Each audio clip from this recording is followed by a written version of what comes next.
Cody, what's going on today? Well, I'm feeling okay. I don't want to say that the world is my oyster, but a win is a win. And if you look back at every historic run to any sort of playoff, whether it be in the BCS era or the CFP era, there's always a couple games that just don't make any sense, right? If you look at the Auburn Alabama Iron Bowl that Auburn won the national title, if there's not a 109-yard return, right? That never happens. Same with TCU a couple years ago. They had to come off the sidelines and kick a field goal with 2 seconds left against Baylor. Little things like that that don't make sense are part of college football. So thankfully, the football gods were hanging out in Stillwater this weekend. All right, Cody. We had an Arkansas guest on yesterday, Ty Hudson, and this is how I laid it out. I watched the game, and this is how I laid it out. And some Oklahoma State fans weren't completely on board. I'll say it nicely. We're kind of fighting against me on this one. So I thought Arkansas outplayed Oklahoma State for what, 3/4 roughly, something in that range. Yep. And that's reflected obviously in the scoreboard. It's also reflected in the stats. Wow. Yes. Rarely do you see a team that racks up 650 yards to 385, roughly in that range, lose a football game. However, I don't want to pin this totally on Arkansas gave this game away. Obviously, Oklahoma State stepped up. And I posted a recap video right after the game. And my first statement was, and I wasn't just looking at these two football programs based on this game, but it's a trend. There are some teams that know how to win games. There are some teams that know how to lose games. And so this is a trend with Arkansas, and it's a trend with Oklahoma State, that Oklahoma State stays in the running for Big 12 championships because they know how to win games. Their coach has been doing it forever, and he knows how to win games. And so, yes, did Arkansas gift them at times? Yeah, usually when you're up pushing 3 touchdowns, you're going to have to gift the other team to get back in the ball game. But Oklahoma State started making plays, especially in the passing game, and got opportunistic on the defensive side, and they took the game away. Absolutely. I think you nailed it right on the head there. There was a lot of troublesome things that came out of that game, but at the end of the day, if somebody's going to give you a gift, you still have to take advantage of it, right? They could have given us 7 turnovers, but if we get 0 touchdowns out of it, then none of it matters. So points off of turnovers were critical in this game for Oklahoma State. Without the turnovers, we likely do not have the opportunity to win the ball game. But like you had mentioned, sometimes you just have to take advantage of scenarios that do swing your way, and we were able to do that. Yeah, what I consider to be the key play of the game in a game that was very entertaining for somebody sitting on the couch that just wanted to see a good ball game. Yeah. I was just watching a good ball game, just a crazy ball game. That not that it was exceptionally played or anything like that, but those are usually the most fun games when they're not exceptionally played. Like there are exceptional plays, but then there are also blunders, and it makes it fun. Yeah. The play that Taylon Green made at quarterback, where he was circling around all over the place in the backfield, and then he finally sprinted to his left when they were up 14-0 and pointed to the guy in the end zone. Broden, the wide receiver, was holding his hand up, and he hit him right where he wanted it. And I couldn't exactly tell how much the Oklahoma State defensive back had to do with breaking up that pass, but it looked like it was contested, but it still should have been caught. And bam, you're going to 21-0 at that point, which is not impossible, but that's a tough ask versus what, 1 play later, 2 plays later, whatever it was just a couple of plays later, pick 6 the other way. You're suddenly going from 21-0 to 14-7. Yeah, that was a massive momentum swing, and we really needed it, right? More than anything, that pick 6 was a Band-Aid on a gaping wound, which we had to figure out in the second half. Now, thankfully, we did have a very big third quarter, which is obviously what allowed us to kind of climb back in the game. But I'd say one of the things that caught my eye as far as a turning point in the game was that drop punt. And that's a credit to Hudson Clark and Pro Kick Australia, right? We got to give them credit. That is something that they do work on over there, right? Our previous Australian punter, Tom Hutton, did the same thing. And if you look at like 2021 Bedlam or 2021 Texas, he puts a funky spin on the ball. And because they came from Australia and they came from the same company, he was able to kind of help Hudson Clark implement that into this season. And yeah, we saw it. So the punter is not often viewed as a weapon, but I think ours is, and that was a good thing to see.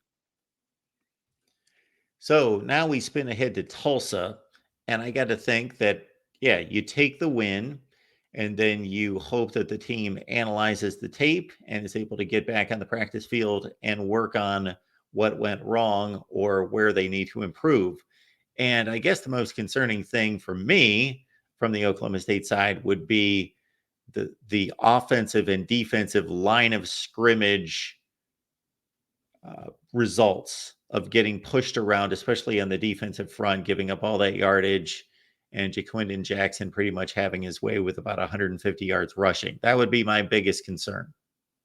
No, I agree completely. Our defensive line has been the most suspect thing on the season thus far. Now, from an offensive line perspective, yeah, they didn't open up any holes, which is actually very confusing because Charlie Dickey is the famous K-State dude with Colin Klein that was able to create holes and basically tell you what the play was going to be, and they were still going to get 3 or 4 yards.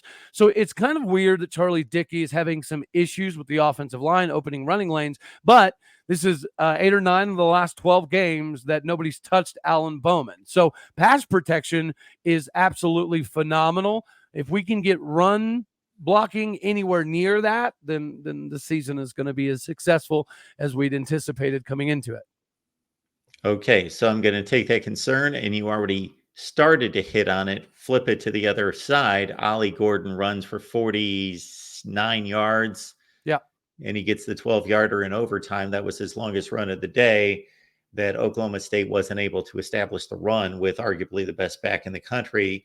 There was one particular sequence that I thought was a bit odd where Arkansas pinned Oklahoma State inside the 5, like down near the 1-yard line, and Alan Bowman's throwing, rainbow shots down the field. And I'm thinking, now, if that would have worked, then of course it always Right. goes back to the result of the plays and saying, Yeah. you shouldn't have done that. Oh, that was a good play call to get yourself out of that. But Alan Bowman actually wasn't throwing at his best there in the first half. He got better as the game went on, and you had Ollie Gordon standing in the backfield, and they didn't even try to run him. Well, if anybody told us before the game, Mark, that Ollie Gordon and Alan Bowman were both going to play pretty terrible football, nobody would have thought we would have had a chance. But thankfully, right, the defense, and this is crazy to say because the defense gave up like 630 yards, but the turnovers in crucial moments are something that Brian Nardo's been famous for, right? How many times have you and I had the conversation of him in the fourth quarter as a defensive coordinator is light years different than the first 3 quarters. I do not know why he does this to himself, nor do I understand why they do this to the fan base. I'm pretty sure the balding accelerated quite a bit on Saturday, as did the turning gray. I used to blame it on my kids, but now I can blame Casey Dunn and Brian Nardo. All right. So we would think that Oklahoma State would have an easy time going to Tulsa this Saturday. However, we're looking around college football, and I'm counting up 7 double-digit upsets already. There were 18 last year in the Power 5, 7 already through 2 weeks. And so everybody's got to be on guard. So what are you expecting this week in Tulsa? I mean, I expect a W. I expect us to play well, of course. But as you kind of already alluded to, the transfer market era, for all of the negatives that do in fact come with it, I would say that one of the few positives is the fact that it does make the parity all across the country significantly different. The only way you're going to be able to understand what a team is coming into a season predicated upon the previous season is if you have a situation like Oklahoma State where you have 55 guys returning between the senior and junior class. But that's going to be pretty rare. By and large, most everybody else in the country is bringing in 12 to 16-ish transfers a year. So you never really know who's going to pop at a different school. We've seen it time and time again. Somebody would be a backup per se at one school and they leave and they're all American. So unfortunately, as much as we all understand we should beat Tulsa, the fact that the transfer market is going to give them a few dudes that are going to be problematic for Oklahoma State does always make it somewhat worrisome any week. But if you're looking for a prediction type scenario, I do think that this is yet again another W. I would picture it in the 41-21-ish range. But yeah, you never know anymore with the transfer market. And the fact that they're right up the road, the Turnpike Classic, Tulsa is going to be motivated, not to be disrespectful by any stretch to them, but this is basically their Super Bowl. So if they can get up for this one, then it could be a little bit of a long day. Why does Oklahoma State bother going to Tulsa? Going to Tulsa, does that help with any kind of recruiting angle? It helps them, I'm sure. I'm not 100% positive why this is something that we continuously do. I do indeed believe that it's something to kind of help Tulsa, but at the same time, this has been a rivalry, right? As you could say, for a long time. And because of that, we want to keep it going, especially now the fact that we don't have any scheduling availability to play Bedlam for a while. This little trip up the road, it does make some sense. And there are a lot of recruits in Tulsa. So I'm sure it does add another layer to the recruiting aspect as well. Cody Stovall, all day OK State on lockdown. What's going on over there these days? I'm just trying to steadily put out content. I must admit, it's nice to be back in the football season. Numerically speaking, the numbers are so night and day different. It's almost mind blowing. But of course, we need Oklahoma State to continue to win. You can check me out every day, Locked On Oklahoma State. And yeah, man, we're doing film breakdowns, and we're trying to be the most informative out there with a little bit of fun mixed in. So yeah, I'm pretty happy with how things are going thus far. So we just got to keep winning, and it makes life a lot easier. Winning is fun, but you also have to make up your own fun sometimes because the winning's not there. So fun is a good thing. Let's all have some fun, folks. They're just games. All right, good stuff. Cody, appreciate you stopping by as always, sir. Absolutely, Mark. Thank you very much. I appreciate it. God bless. Go Pokes, brother.